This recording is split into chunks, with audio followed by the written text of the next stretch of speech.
Councillor Thirumala അനിലിന്റെ ആത്മഹത്യയിൽ ബി.ജെ.പിയുടെ വാദങ്ങൾ തള്ളി police. നിക്ഷേപകന്റെ ബന്ധു ബഹളമുണ്ടാക്കിയതിൽ സൊസൈറ്റിയാണ് പരാതി നൽകിയത്. പരാതിക്കാരനുമായി സംസാരിച്ച് അനിൽ ഒത്തുതീർപ്പിലെത്തി. അതിനുശേഷം ഒരിക്കൽ പോലും അനിലിനെ വിളിച്ചു വരുത്തിയിട്ടില്ല. അനിലിനെ പോലീസ് ഭീഷണിപ്പെടുത്തിയെന്നായിരുന്നു ബി.ജെ.പിയുടെ ആരോപണം. നാളെ തമ്പാനൂർ പോലീസ് സ്റ്റേഷനിലേക്ക് ബി.ജെ.പി മാർച്ച് നടത്തും. സിജോ വി ജോൺ വിശദാംശങ്ങൾ നൽകും. സിജോ, ബി.ജെ.പി ഇപ്പോൾ മറ്റു രീതിയിൽ ഇതിനെ കൈകാര്യം ചെയ്യാൻ നോക്കുന്നു എന്നൊരു ആരോപണം ഉയരുന്നുണ്ട്. എന്ന് വെച്ചാൽ പോലീസിൽ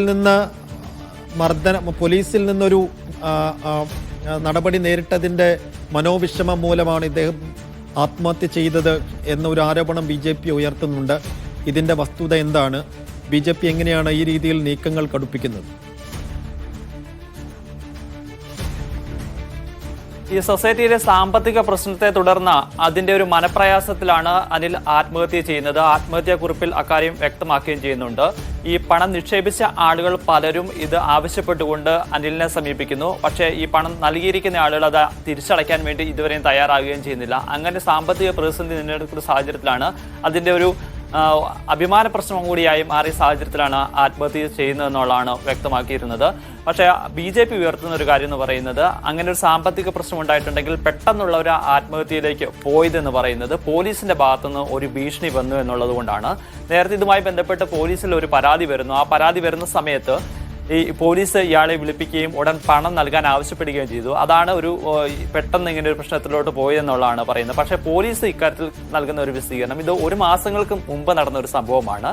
സൊസൈറ്റിയിൽ നിന്ന് തന്നെ ഇത്തരത്തിലുള്ള ഒരു പരാതി ലഭിച്ചതിന്റെ അടിസ്ഥാനത്തിലാണ് ഇവരെ വിളിക്കുന്നത്. കാരണം ഈ പണം നൽകിയ സൊസൈറ്റിയിൽ പണം നൽകിയ ഒരാൾ പണം ലഭിക്കാത്തതിനെ തുടർന്ന് അയാളുടെ ബന്ധു അവിടെ എത്തി പ്രശ്നമുണ്ടാക്കുന്നു. അങ്ങനെ ഇവരെ വിളിപ്പിക്കുകയാണ്. അനിലിനെയൊക്കെ ഉൾപ്പെടെ വിളിപ്പിച്ചു. അതിനുശേഷം ആ പണം ഉടൻ തന്നെ തിരികെ നൽകാമെന്ന് പറയുകയും ചെയ്തു. പിന്നീട് പറഞ്ഞു വിട്ടു. അതിനുശേഷം ഒരിക്കൽ പോലും അനിലിനെ ഇതുമായി ബന്ധപ്പെട്ട് വിളിക്കേണ്ടി വന്നിട്ടില്ല. ഈ അടുത്ത സമയത്തൊന്നും ഈ ദിവസങ്ങളിലൊന്നും ഈ കേസുമായി ബന്ധപ്പെട്ട് ഇടപാടുമായി ബന്ധപ്പെട്ട് അനിലിനോട് സംസാരിച്ചിട്ടില്ല.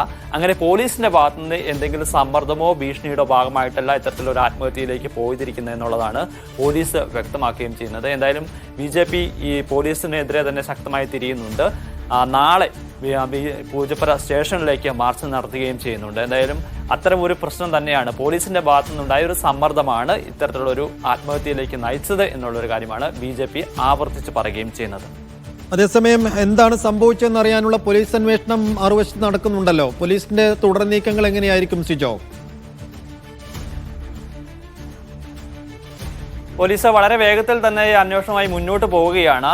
ഇന്ന് അനിലിന്റെ സംസ്കാര ചടങ്ങുകൾ നടക്കുന്നുണ്ട്. ഉച്ചയ്ക്ക് 1 മണിക്കാണ്. അതിനുശേഷം ഈ പരാതി നൽകിയവരിൽ നിന്നും അതോടൊപ്പം തന്നെ ഇവർ അടുത്ത ബന്ധുക്കളിൽ നിന്ന് ഉൾപ്പെടെ മൊഴി രേഖപ്പെടുത്തും. തുടർന്ന് ഈ സാമ്പത്തിക ഇടപാടുമായി ബന്ധപ്പെട്ട് വിശദമായി പരിശോധിക്കാൻ വേണ്ടി തന്നെയാണ് തീരുമാനം.